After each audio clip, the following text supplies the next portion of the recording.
Good afternoon, everyone, and welcome to today's webinar, Oracle Industry Innovation Labs UK.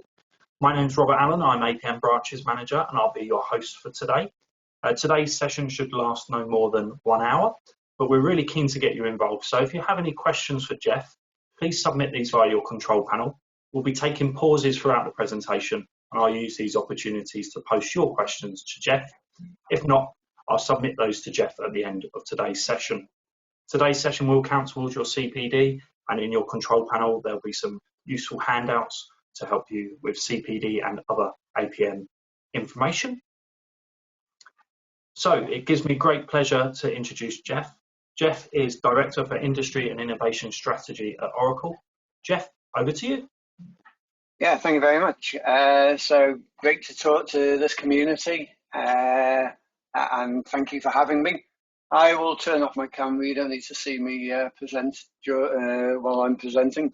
So, as introduced, I'm a Industry and Innovation Strategy Director at Oracle in the construction and engineering part of the business. I've been around for, seems like a very long time in the Oracle organisation, and I'm sure I've met a number of you on this webinar to date. So today I want to talk to you about the Oracle Industries Innovation Labs, and more specifically the one that we are establishing in the UK. So to set the scene, we need to look at some key areas, key documents that have been published in recent times. So this was a World Economic Forum BCG document in 2018, and if reading about Industry 4.0, what they were trying to identify was how the construction site of the future could and should be influenced, understanding what could happen in 2018. And some of the 10 items that you see on the left hand side are realized in construction. Some of them are still very much in startup mode. Some of them are more mainstream, and that's typical in how tech influences construction. But it became, it's becoming very obvious that construction tech is key to driving the productivity and efficiency gains that the construction industry warrants, deserves. You could say, if you look at those typical productivity curves for other industries, we all know that construction is significantly lagging behind. We can all agree that we're part of that. And we need to look at how we can improve it. And these are some of the key areas in this Industry 4.0 vision where we could move it. Again, one of the driving forces of why we moved forward into what we're doing is obviously this from this McKinsey report.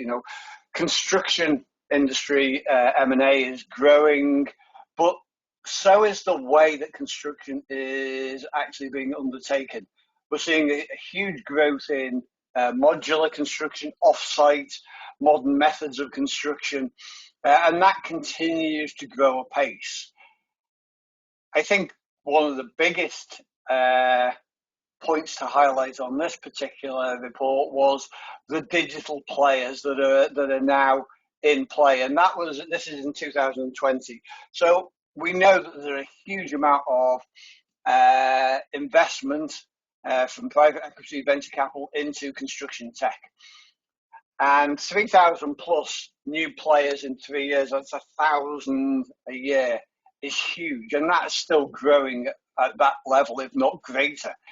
And what that has led to in the industry is actually, believe it or not, some level of inertia, because there's actually too many to actually sift through.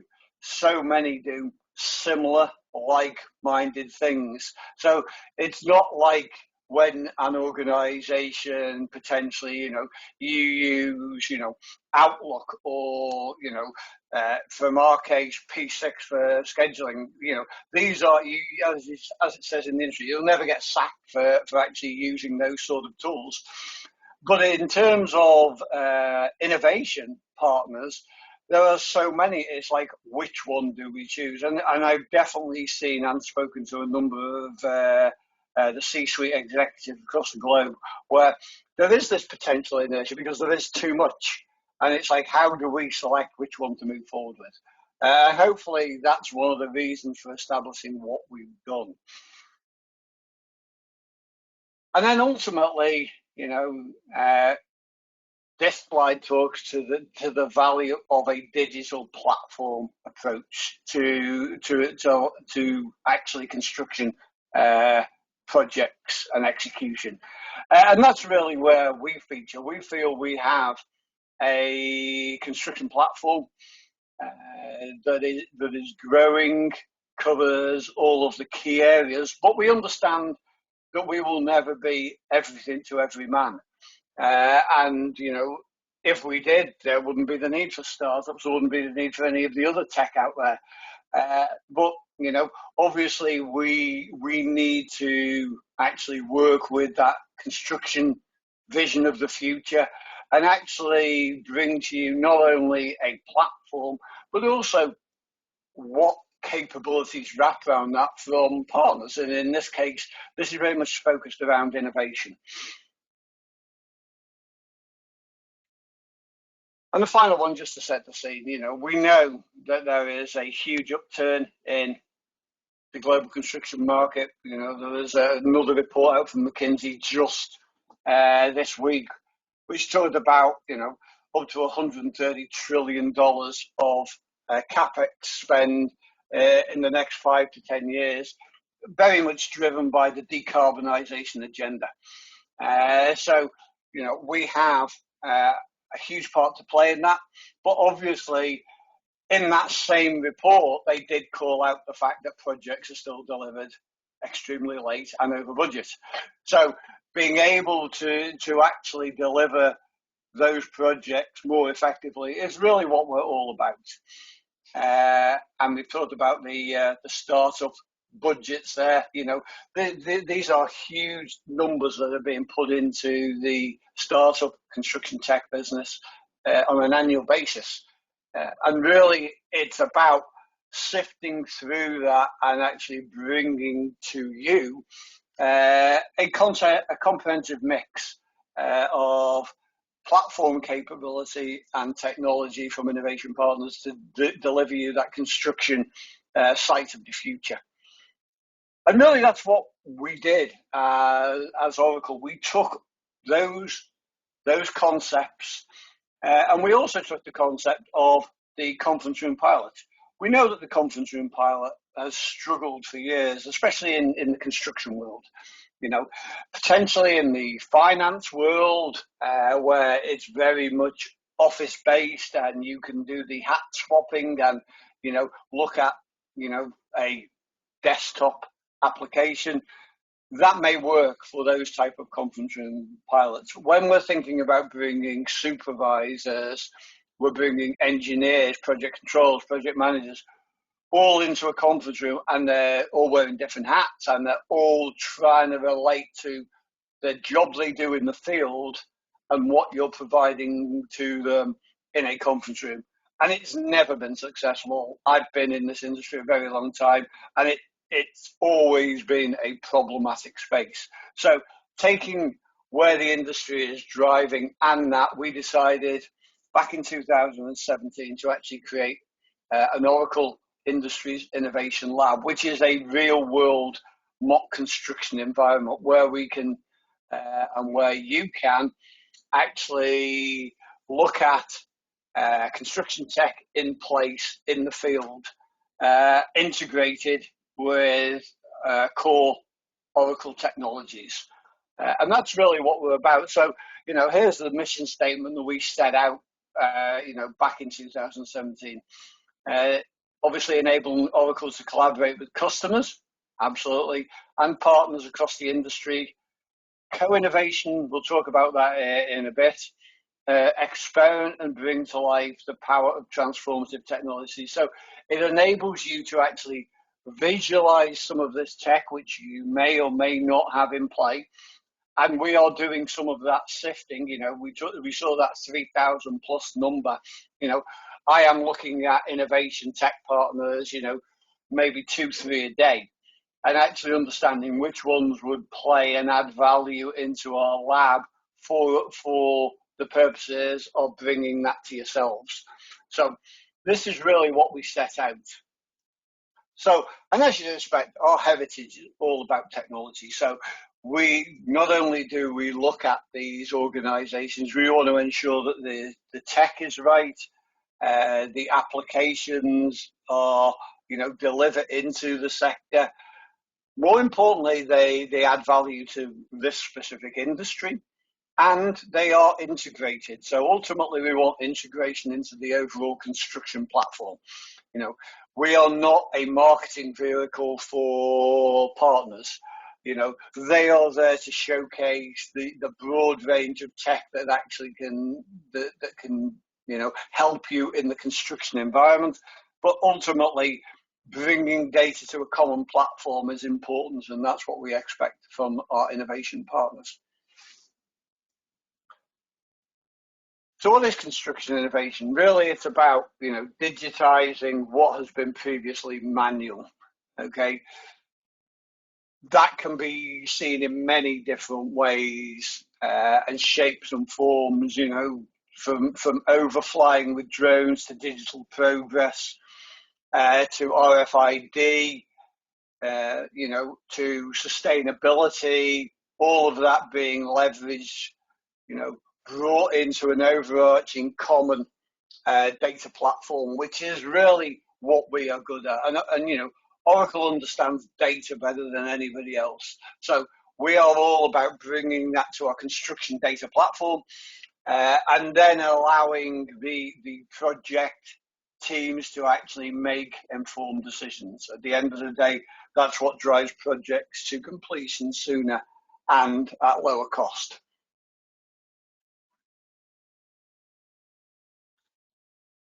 If we think about the traditional goals of a project, it's all about cost, schedule, quality. It's that typical triangle that we have been taught, we train against, but in essence, that's the typical goals. However, there are a lot of driving forces now that actually are influencing that. Supply chain disruption, we've seen that exponential with the recent pandemic and what's sadly happening in Ukraine. That those supply chain disruptions will continue. That ability to actually be agile is critical to project delivery. Potentially gone are the days where we focus just on one supply chain provider per type of equipment. We need to be agile. We need to be effective. We need to provide the tools that allow us to be effective. Again, the pandemic drove the collaboration anywhere driving force. Within weeks of, March, 2 years back, we had to all adapt to how we could actually interact with one another in a virtual way. And when you're trying to enable a construction project where we would normally sit on site, that is very different. So those tools are critical in how we move forward because the world has changed. Yes, there will be a move back to an office-based approach for, at times, but the hybrid world is definitely here to stay. And I think organisations have seen there is value in that hybrid model. There's a huge focus on sustainability. Obviously, COP26 actually brought that really home, especially in the UK. And construction projects are expected to deliver now sustainably. And that's being driven by the owner. It's also being driven by the contractor and their shareholders. So everybody is looking to actually support the green agenda. So it's important that we focus on sustainability. Labour skill shortage has always been around and will continue to grow.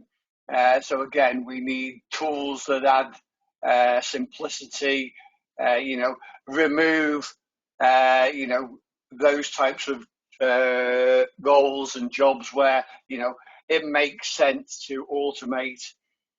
And ultimately, a step change in safety. We all work with a safety culture in construction. I guess everybody on this call understands that safety is one of the highlighted agenda items in any meeting that we have in this space. But having that step change is critical, and how we take it to the next level so we can always ensure that people go home safely every night is a big focus on the technology that's driving our industry forward. And here's just some of the trends that are out there. I don't intend talking to this slide. This slide deck will be shared with you after the presentation. So ultimately, this is what we've done. As I said, we set about this theory in 2017 on what we wanted to accomplish. And we actually established our first of many innovation lab mock construction capabilities in Chicago in 2018. And that's this one on the bottom here. And as you can see, very simple in its construct site offices, site accommodation, some steel work, block work, and the ability to actually position and fly drones, have RFID tags, anything that is around progress, AR, VR, all of those sort of capabilities that we could test and people could actually use in the field, in the real world. That was a huge success. We wanted to start small. We took about 1,000 people through that in up to the first year. Huge value add, not only to Oracle, obviously that's why we did it, but also to those organizations. They were able to understand how some of this tech would actually bring value to their business, and it allows them to roadmap. They may not decide to go with the partners that we have selected. There are, as I say, of those 3,000 plus out there and growing every day, there are obviously overlaps and numbers depending on where you are in the world. There's similar types of applications. So you may not actually want to use the one we identified, but we can certainly showcase capability. So we set that up in 2018, and that ran right the way through until this new facility was opened in the same location. So we went from a very small to a $30 million bespoke facility, same site just outside Chicago by O'Hare Airport, that is now being used to bring customers through and actually do exactly as I've just said. More controlled environments, but big open spaces I'll show you in a minute. That allows us to do lots of things in more real world, but also to avoid the inclement weather that Chicago does bring in both summer and winter. And then we opened up a similar small site in Sydney. Such a shame we opened that when we did. Very quickly it got closed down, and to date we haven't, Sydney is still very much in a COVID type environment, so hopefully we can get this one going in the not too distant future. It's all there, we just need customers that are enabled to visit. And then I'll talk about Reading in a little bit more detail, but that really we are bringing a lab to the UK, hence this discussion today. And that will be, the construction has actually started on site. It is modular, and we will be looking to open that for our first customers through the door this year in September. And we will do more of these. We have seen a huge value, not only to ourselves, but also to our customer base by having these labs. So before we move on, any questions out there on the chat? We haven't received any questions as Okay, yet. no problem. Okay, we'll keep going. Thank you. So, this is a visual of what we have at Chicago. As I say, you can still see the phase 1 site offices in the foreground here. This is the facility, and it's made up of, at least 50% is a hardcore area where we can actually manage any sort of mock construction type setup. The advantage of not only avoiding inclement weather is we can fly drones in this building without FAA regulations. So we can do whatever we want. We have the connectivity back into the control center. So here we can showcase our construction platform and how it interacts with applications in the field. We can showcase all of that in a more real world environment. So this is really what we have in play already in Chicago. This is open for business as we speak. In the UK, slightly different. We're going for a phase 1 approach first. So if we look at the two models first, so for those of you that know the Oracle building in Reading at Thames Valley Park, this is the Reading facility this is the Oracle office just here. This is one of the car parks. This is the main line Paddington Reading Cardiff track here. So this is what we're constructing as we speak. And what it comprises, it covers, as you saw in the title, it's the Oracle Industries Innovation Lab. It started as construction, but now it covers all of the 10 vertical industries that Oracle supports. So we play a role on this lab, the comms, global business unit, the energy and water business unit, the hospitality, and the food and beverage. They all have discrete areas actually on this site. So if we look at the site, we have in this bottom right-hand area, we have our mock construction site, we have our site cabins. That's an area where I will host, organizations on a daily basis, looking to understand how they can see the vision of the future in construction, both vertical and linear projects. We also bring in some linear capability with rail and transmission. We will have, for the hospitality, food and beverage folks on site, we have a train of the 21st century. So completely gutting and modernizing a train inside. Obviously, key to it is the platform. And then we have a hospitality wing. So this will be stadia seating and hotel lobby restaurant capabilities, so they can showcase their capabilities here. Food and beverage not only have a kiosk, but will also transition their solutions into this area. The energy and water folks, this is their network control center, so they can showcase their wares in here. And we ultimately have a smart apartment in this corner. So this is what we're constructing, as I say, as we speak. It will be handed over to Oracle mid-July. By the time we've set up all our hardware, software, etc., and the partners, we will be looking for a first customer through the door, as I say, on the 1st of September. Very much themed.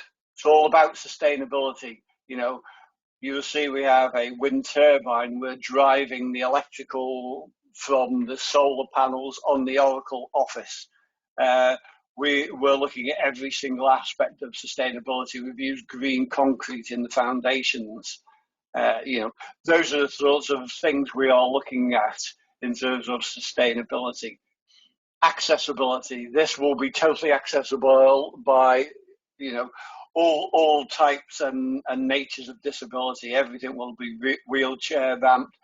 We've focused a lot on sight.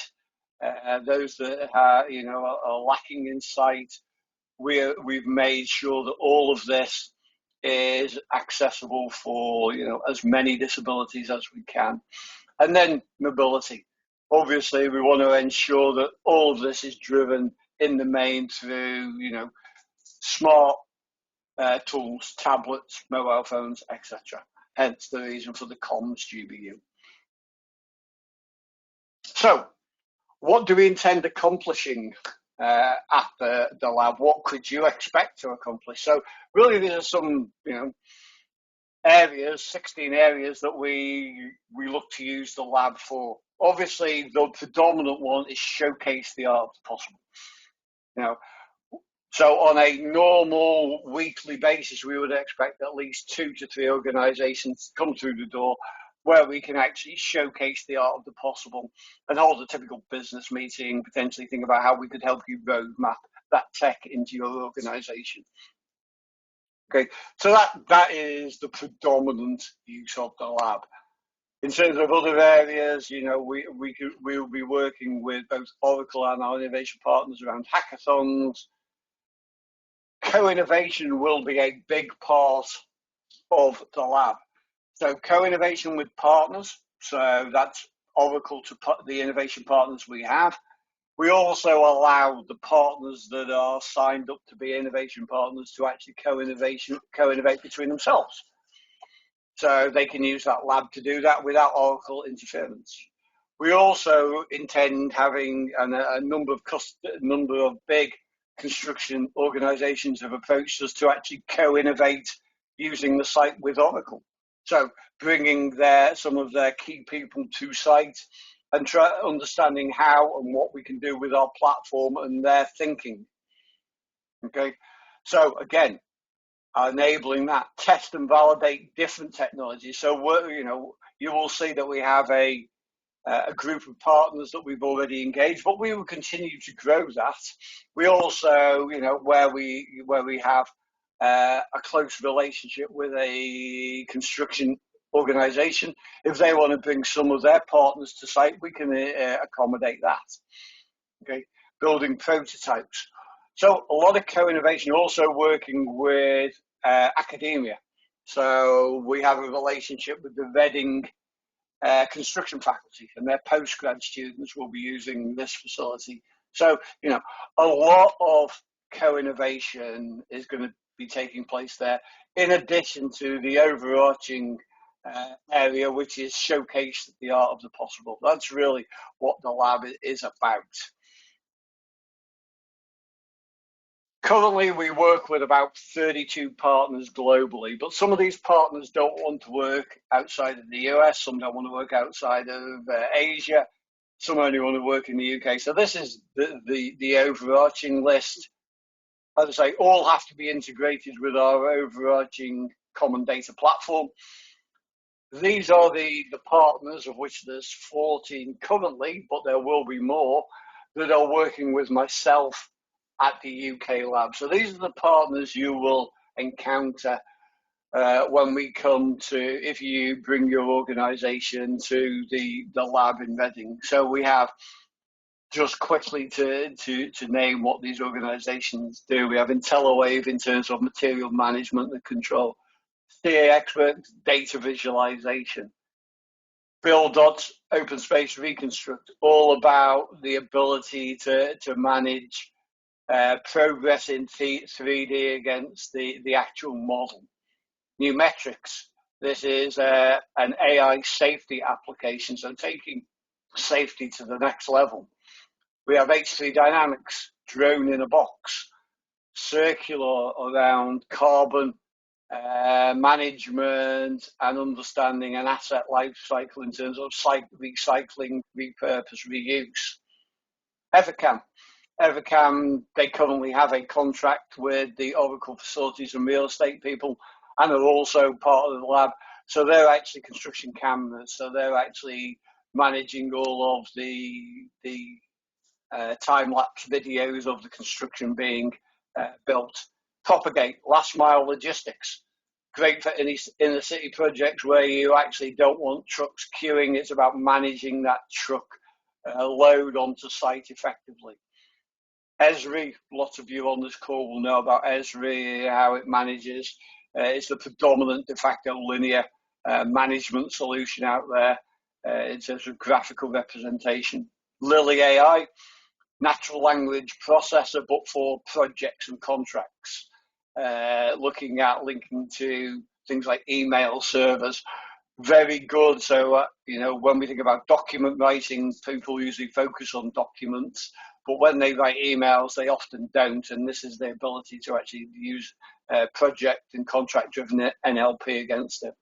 Concor, concrete sensors curing, so that life cycle of concrete. And then Iris, really about worker productivity, etc. in the field. So those are the current partners we are working with. As I say, my door is always open to new partners, and I say we're talking to new partners, maybe 2 or 3 a week. In terms of the sustainability message, it's important that we bring to you our sustainability is not only a driving force of the lab, it's a driving force within, certainly in the UK construction market, and going global. We will bring at least 5 organisations that talk sustainability. We have carbon, the asset life recycling. We've got the last mile logistics. I am currently not named, but working with 3 partners whose hopeful logos will appear here very shortly, around water management, air and noise quality, and biodiversity. And we, as I say, we will add more as we understand the sustainability benchmarks and KPIs that projects are being asked to deliver. Then we will ensure that we actually have innovation partners that can drive that data to support those KPIs and benchmarks. And ultimately, that's it. So, it wasn't a long presentation. Ultimately, I would, like to invite you all from, the middle of August to get in touch with myself and bring your organisations to this lab where we can help you, visualise that construction site of the future. So thank you. Excellent. Thank you, Geoff, for that informative presentation. We've had a couple of questions that popped through. Yeah, sure. So Rachel asked, when you had the UK Innovation Lab theme slide up, how does it manage the interfaces? Interfaces between what? That's the information Rachel's given. Yeah. Rachel, would you mind just... yeah, sure. Rachel, just if you wouldn't mind just expanding the question for us, and I'll put that to Geoff in a minute. Apostolos has said, would there be any issues with data confidentiality when different companies use the same lab?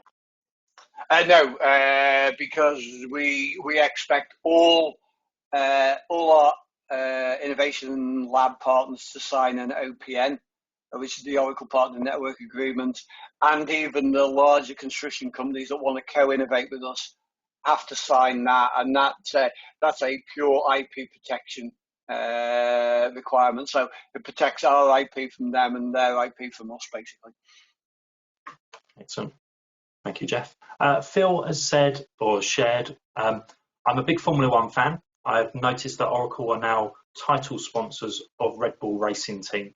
Apart from the sponsorship, what type of expertise does this bring to Red Bull? And then in brackets, if known. I know they have recently built a new powertrain, and then in brackets, engine building in Milton Keynes. Is there an innovation lab based there as well? So predominantly what we take to Red Bull is our database, autonomous database, AI, machine learning, cloud-based scalable performance, so they can make those millisecond decisions. But they're also using it for all the back-end capabilities. So it is not the construction and engineering product stack. It is the big core Oracle cloud OCI stack that they're using. Ultimately, we will learn from them, and I'm very conscious that they live literally just down the road in Milton Keynes. So we are keen to engage with those guys as well and see their thoughts on what they can bring to the lab. Excellent. Thank you, Geoff. And Phil, enjoy the new season that's just started. Going by the first race, it looks like it's going to be a competitive one for all the teams. So enjoy the coming season. Now, Geoff, at the moment, we've gone through all the questions. Rachel sadly's left us, so he's unable to expand on the interfaces question, which sadly happens. But what I'll do is I'll give a couple more moments for people to type any questions they may have, and I'll put those to you.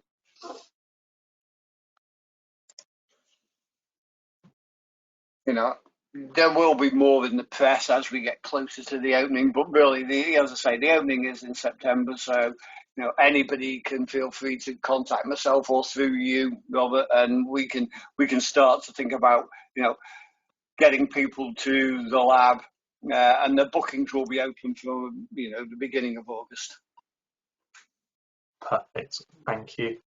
Stanton has asked, how do you tackle issues, requests for consideration? Issues, what type? Yeah, that's a big topic. What type of issues? Issues for the lab, issues for construction. Oh, sadly, all it says is how do you tackle issues, and then it says request for consideration. So again, Stanton, if you're able to expand on the type of issues that you're referring to, I'll happily put that to Geoff.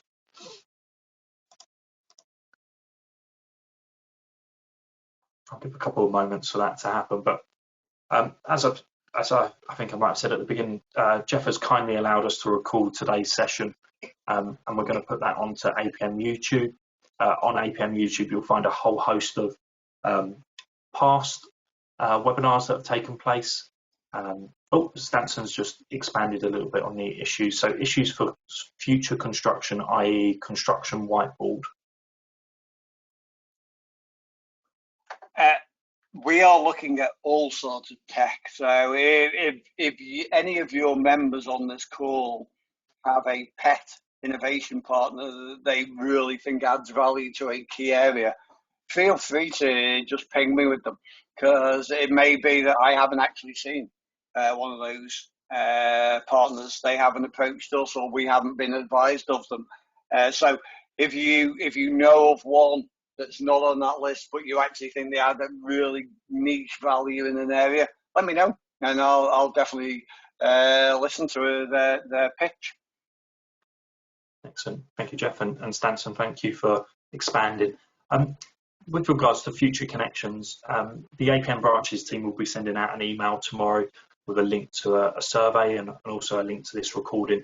If anyone wants to connect with Geoff, I guess you're on LinkedIn and places like that. Yeah. But if you can't make the connection with Geoff via LinkedIn or other formats, please let us know and we'll happily make that connection for you.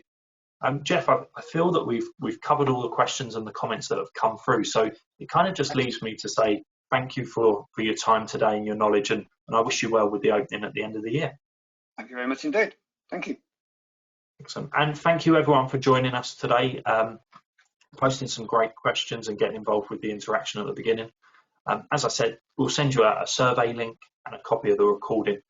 Keep an eye on the APM events page. There's a whole host of virtual events coming up, but we're also looking to bring face-to-face events back to your local community. So please get along to those. If there are any topics you'd like to see in the future, again, please feel free to contact us and let us know, or let us know in the survey request, and we'll try and make those happen for you in the future. Most importantly, keep well, and we hope to see you soon. Bye for now.